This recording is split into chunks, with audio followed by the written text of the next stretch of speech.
Okay, so we're going to talk today about what is futures and what the futures tools we have in Colombia.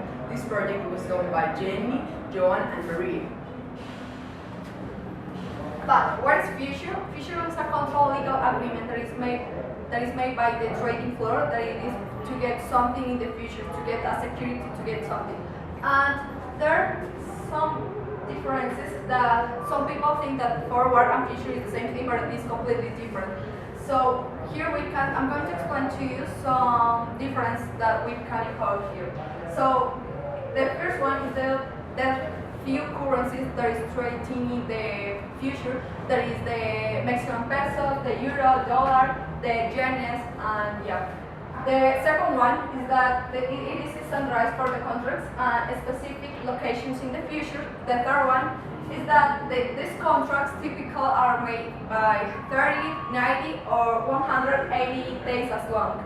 And the fourth is that the futures are always negotiated by exchange with an intermediary. But how to regulate it? And there are some establishments, and is the Circular 100 of 1996 that gives some explications about how to regulate these futures, and it is in the numeral 5, the numeral 74, and the section 75. As well, but we already know what is the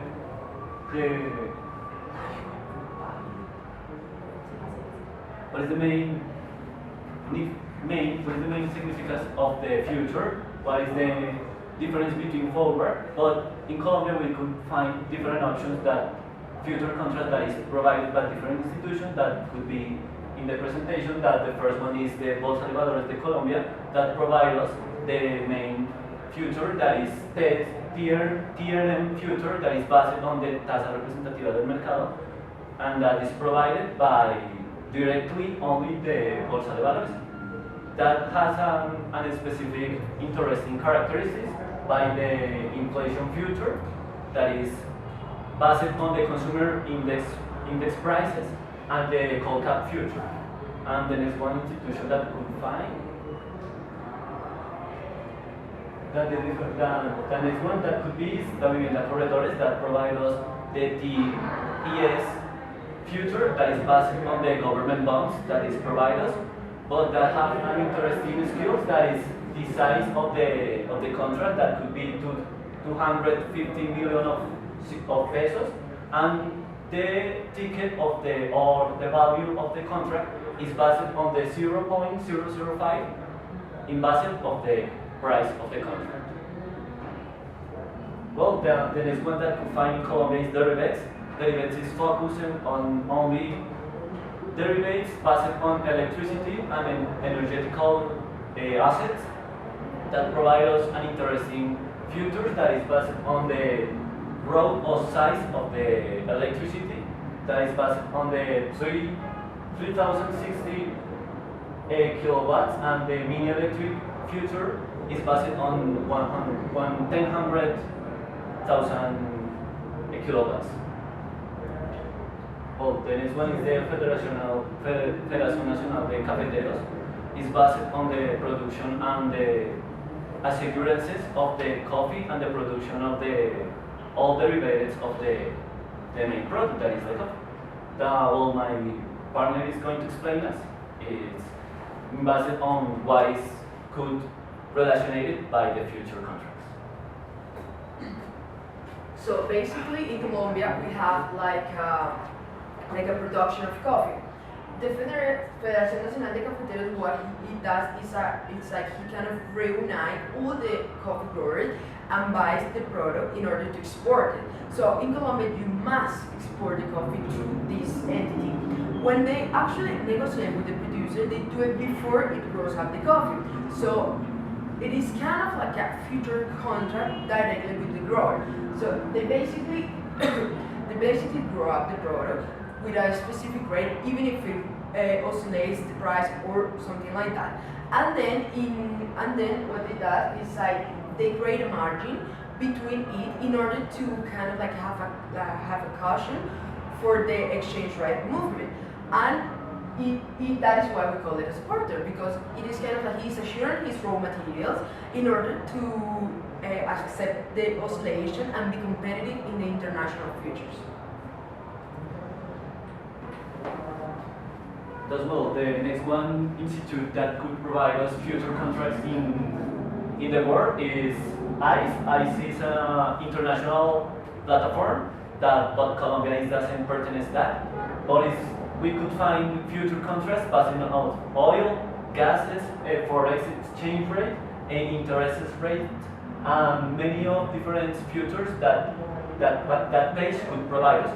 It's based on not standardized derivatives products because they don't guarantee of the national institutes by protecting that. For example, Bolsa de Valores or Bolsa Mercantil. That is an independent page that could provide and could be useful for intermediary by the third part and the interested part to want to buy a different future contracts.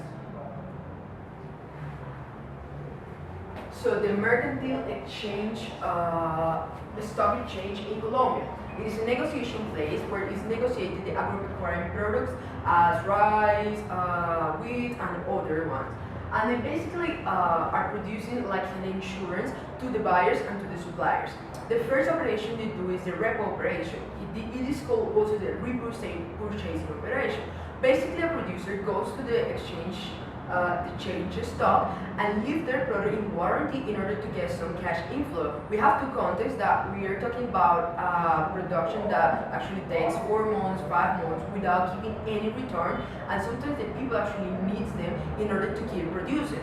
So what they do is like they leave that product in storage, they give them the 40% of the value of that product, and the producer have to pay the 2% of the interest rate and the VAT. And basically, we can conclude that it's kind of like an expensive solution for the growers. So another operation that they have is the physical market. They basically do like a business fair where they have the producers with their commission agents and also the buyer with the commission agents. They organize that kind of places where people is actually in real life is screaming what are the offer and the demand in order to get negotiation. This has a cost. So, for example, the forward negotiation, you have to pay a 0.4 for registrate in the BMC, compensation of 0.8, also some clauses in order if you get to not assure that contract, and a minimum fee and a range collection fee.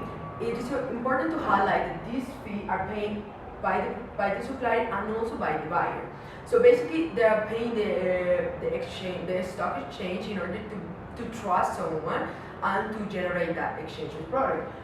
They have one of those commission agency is Agrobolsa. That's called what they do is future deliver or forward as they call it in the website, and they actually anticipate acquisition of raw materials is going to be delivered in a future time. So those are the products that actually are negotiated. So we have the corn, the rice, the cacao, and the yuca.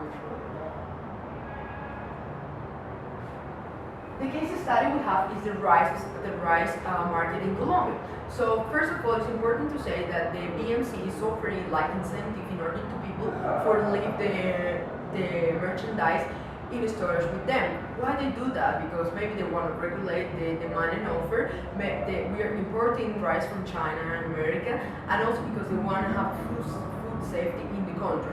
So basically they get 28,000 pesos paid per ton they leave there of paddy, that is a rice with the cover, or of seed of rice.